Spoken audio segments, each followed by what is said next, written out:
नमस्कार, मेरा नाम पिंटू सिंह यादव है और आप देखना शुरू कर चुके हैं भोजपुरी रिमझिम। भोजपुरी इंडस्ट्री में महेश पांडे और विशाल सिंह को लेकर जो विवाद है वो लगातार जारी है।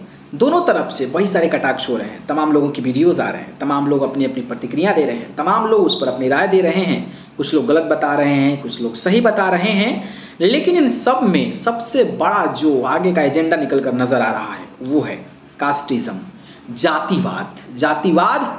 बिहार में पंगा हो और मतलब बिहार की खबर हो और उसमें जातिवाद कास्टिज्म ना आए, ये कैसे हो सकता है। अब कास्टिज्म का आरोप लगाने वाले कई सारे लोग हैं। कई सारे लोग कह रहे हैं कि भाई महेश पांडे ब्राह्मण कुल के हैं, ब्राह्मण कुल के लोगों को इस तरीके की बनियान शर्ट्स उतार के इस तरीके की चीज़ें नहीं करनी चाहिए, उठक बैठक नहीं कराना चाहिए, मीट मांस वाइन वोडका एवरीथिंग वो सर्व नहीं करना चाहिए, इस तरीके की चीज़ें कही जा रही है। ठीक है, यहाँ तक तो मतलब ठीक है यार, नहीं होना चाहिए। ये ब्राह्मण ही क्यों, यादव के साथ नहीं होना चाहिए, दलित के साथ नहीं होना चाहिए, किसी भी कास्ट के साथ नहीं होना चाहिए। इसमें मुझे लगता है कि कोई फैक्ट मैटर करना चाहिए। रही बात यह कि गलत या सही, हाँ कोई भी व्यक्ति गलत कर रहा है, कोई भी व्यक्ति गलत कर रहा है, चाहे वो किसी भी जात का हो, ब्राह्मण जात का हो, राजपूत समाज का हो, क्षत्रिय हो, वैश्य हो, दलित हो, शूद्र हो या कोई भी कुर्मी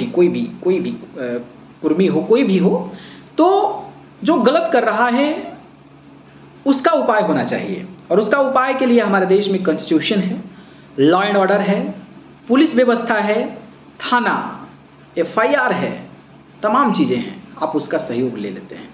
अगर आप किसी मामले को लेकर सहयोग नहीं लेते हैं और उस मामले में आप खुद अपने से निपटारा पा लेते हैं तो वो जो होता है वो क्राइम के अंडर आता है। यानी कि उसमें अगर आपको कोई मुकदमा करता है, सब चीज़ें रियलिटी पाई जाती है तो आपको सज़ा हो सकती है। ठीक है, ये दो बात हो गई। अब रहेगी बात कि जो विशाल सिंह ने किया है, देखिए विशाल सिंह ने जो किया है वो महेश पांडे के साथ किया है। ओके, अब यहाँ पर कोई भी कास्ट फैक्टर नहीं होना चाहिए। पहली चीज, कास्ट फैक्टर बिल्कुल भी नहीं होना चाहिए। लेकिन विशाल को ये भी समझना चाहिए कि वो जो काम कर रहा है वो भारत के कॉन्स्टिट्यूशन से, देश के लॉ एंड ऑर्डर के बिल्कुल खिलाफ है। और खिलाफ है तो भाई उसके खिलाफ तो भाई कुछ न कुछ तो एक्शन होना चाहिए। और इस पर अब जो पीड़ित है लोग, वो अगर नहीं करते हैं तो फिर उनकी बहुत बड़ी गलती है। मुझे लगता है एक बहुत बड़ी गलती है। नहीं तो ऐसे जो है लोगों का जो है मन बढ़ता रहेगा, मनोबल बढ़ता रहेगा और आए दिन किसी और के साथ भी करते नजर आएंगे, है ना। तो ये सारी चीज़ें जो है होती रहेगी। तो मुझे लगता है कि आपको यहाँ पर कास्टिज्म फैक्टर बिल्कुल भी नहीं फैक्ट करना चाहिए। गाली गलौज हुई है, एक साइड से नहीं हुई है, दोनों साइड से हुई है। फेला पकड़ने की बात हुई है, गर्दन पकड़ने की बात हुई है, लेकिन बात यह है कि इस तरीके का रिस्पॉन्ड नहीं करना चाहिए। ये सरासर गलत है और ये कतई भी बर्दाश्त नहीं है, चाहे कोई भी बड़का अपने आप को तिस्मार खां समझे। ये हमारे देश के कॉन्स्टिट्यूशन में शोभा नहीं देता है और इस तरीके की चीज़ों को नहीं करना चाहिए। मुझे लगता है कि ऐसी घटनाएं अगर पुलिस के पास जाती है बिना कंप्लेन की तो उनको कहीं ना कहीं एक्शन लेना चाहिए। नहीं तो ऐसे लोगों का मनोबल बढ़ जाएगा। आज उठक बैठक बढ़ाए हैं, कल काट के चले जाएंगे, फिर कोई मुकदमा करने वाला नहीं होगा, फिर ऐसे बच जाएंगे। और वैसे भी ये भारतीय जनता पार्टी के बताए जा रहे हैं सारे लोग, सरकार है उनकी, चुनाव लड़ने वाले हैं भाई साहब। अब क्या कहा जाए, ऐसे लोगों को चुनाव में जिताओगे तो क्या ही असर पड़ेगा। अब क्या कहा जाए इस पर, मतलब क्या कहोगे बताओ।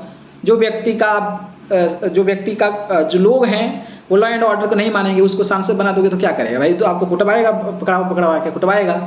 तो ये लोग भी आपको समझना जरूरी है, ये सब भी समझना जरूरी है। जब आप वोट डालते हैं या फिर किसी ऐसे कैंडिडेट को चुनाव मैदान में देखते हैं तो आप बिल्कुल इस पर ध्यान रखें, परखें, पढ़े लिखें थोड़ा।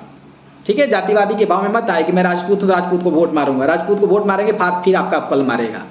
तो ये आप अपना ध्यान रखें। ठीक है, पढ़े लिखे हों, आप राजपूत हो, यादव को भी वोट कर सकते हैं, यादव हो राजपूत को भी वोट कर सकते हैं। इट्स डिपेंड ऑन कि that candidate what did candidate, तो कैंडिडेट क्या कर रहा है ना। तो ये बहुत मैटर करता है और यही मैं आपको समझाता हूँ अपने चैनल के माध्यम से। आप लोग बिल्कुल जातिवादी काट मत खेलिए, समझिए, परखिए, पढ़िए, अंडरस्टैंड कीजिए, तथ्य को समझिए, फैक्ट को समझिए, ये नहीं कि आके कुछ भी बोल दीजिए, है ना। तो ये मेरा इंटेंशन था। विशाल ने किया है, उसके लिए मैं बिल्कुल आहत हूँ, बिल्कुल गलत है, सरासर गलत है और उस पर पुलिस को बिना देखे एक्शन लेना चाहिए। बाकी आप क्या कहते हैं बता दीजिए कमेंट बॉक्स में। धन्यवाद।